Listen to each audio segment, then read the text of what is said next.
Welcome back. And today I want to show you my newest Dark Expedition team. Since I had to change my Luna to a full DPS build, I wasn't be able to use her that well anymore. So I was like, I always wanted to use Commander Lorina, but I never really had the opportunity to. But actually now with Laika, it's actually really nice. I'm basically using Laika since 1 to 2 weeks after her release, and I immediately saw her potential for Dark Expedition, and I'm so glad that I've tried it because it is so amazing. Because the combination of Laika and Cecilia are just too good to miss out on. You have two skills that give slow. Like, of course, Laika wastes her slow on the first, but since Cecilia uses it on the second, you might not miss out on it, considering you don't get resisted. You have a very high chance to defense break just because it is Cecilia and there is so much slow, since Cecilia basically gets a 25% boost on the defense break effect chance, so from 50 to 75%. Laika also, she gives attack buff to Commander Lorina, she gives target, which I'm also using Song of Stars for because I also don't have her as 2 max. Even getting the 2 cooldown reduction on Commander Lorina just enables her to use her as 3 even more often. As you might see in this fight, the cannon has attack break, it is sleeping sometimes, it is slow, it is attacking very rarely, and even if it is attacking, there is a chance that it might not reduce your cooldown. You have 2 units that give immunity. Tama literally does her stuff. There's a thing that you might remember what I was talking about, what I didn't like about not having an additional healer, or why I wanted to use Charlotte in the other team.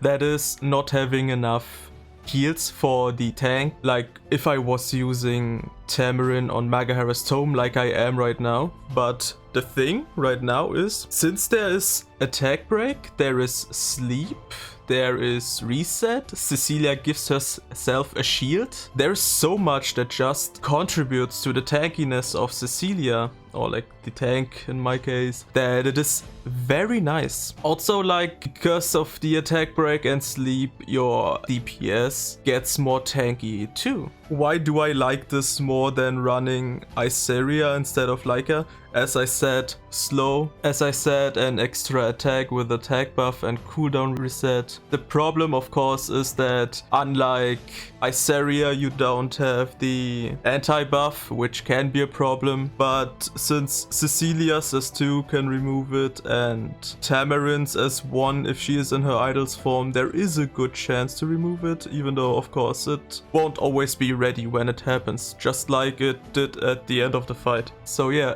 what I have to say especially is this run was insanely lucky. Usually my score is at around 1 million to 1.2 million. Of course, if I get insanely unlucky with defense breaks and not get a single one, it can be down to 800,000 even. But yeah, let's take a look at the units, right? Let's start with the first in line, Cecilia. As you see, she's insanely fast, she's on counter, she's tanky, and she has adamant. I would say it's not necessary to have her on counter, it's just a very big plus. As you have seen, like at the start of the fight even, the boss removed all debuffs and immediately got countered into a defense break. That's, of course, it happens insanely rarely, but it happened, as you have seen. Especially since the boss is attacking her so often that battle, it is a high chance that she counters and defense breaks at least once. Just all max effect chance, even though the max effect chance on the S3, well, it's not necessary for PvE.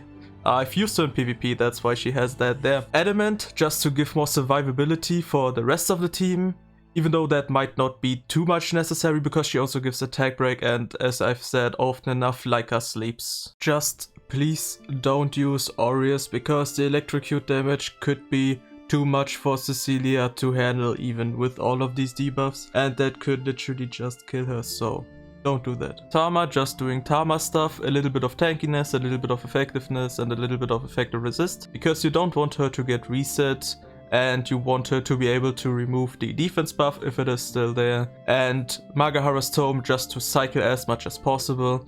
I think with that she is a little bit too tanky. She can be less tanky but on more speed, which would be very nice, but yeah, she works fine like that. So yeah, my Laika, like I said, I don't have her as 2 max, so she's missing out on some target procs, but the S3 definitely has to have max effect chance just because of the speed slow and maybe even the sleep, but that's just secondary. As Song of Stars, like I said, because only her 2 isn't enough.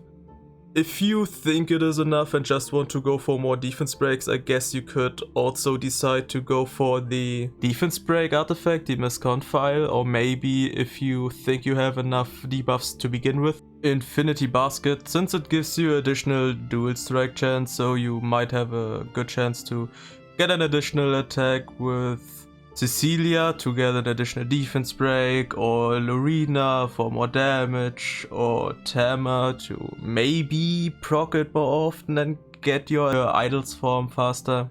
And yeah, since whenever it is the caster's turn, everyone gets more attack, your DPS as soon as the dual strike procs with it, or maybe the S2 that always goes with the DPS, you have more damage to begin with. But besides that, as you see, she's actually missing a lot of free forges. She probably works way less tanky too, just more speed, but the thing is, this gear, I've just immediately put it from Iseria over to my Laika, so there are a lot of like stat overkills that I could remove and make her even more efficient. And then there is Commander Lorina. She's just so good because she gets that high push from the S1, which can even be increased, like she can get 25 to 40%, 45% I think, self CR push whenever she goes. And with Tama and Laika, she does that very often. So yeah, as much damage as possible, well, skill tree max imprint, and for max damage as possible, Anston Sheath. I know she could theoretically do more damage on Symbol, but Symbol is a PvP artifact, so I won't put it on her for that. Close to 1k defense, basically 10k health. Like, yeah, you might not be able to build her on Rage Deathpan, but you can give her speed gear, just more stats maybe even then, and maybe pen, and she would already do a good job. Just that, don't take that what I just did as a standard, because that damage that she was omega lucky, insanely lucky. I told you already about the average score. Instead of Commander Lorina, you could even use Landy. It's just that I don't know how much better or worse Landy works, since I don't have her on speed DPS gear, but I guess she would do a very good job there too, just because of the speed buff even. And of course, like Luna on the same gear and the push EE, or maybe even speed gear, would at least do around the same job, if not better.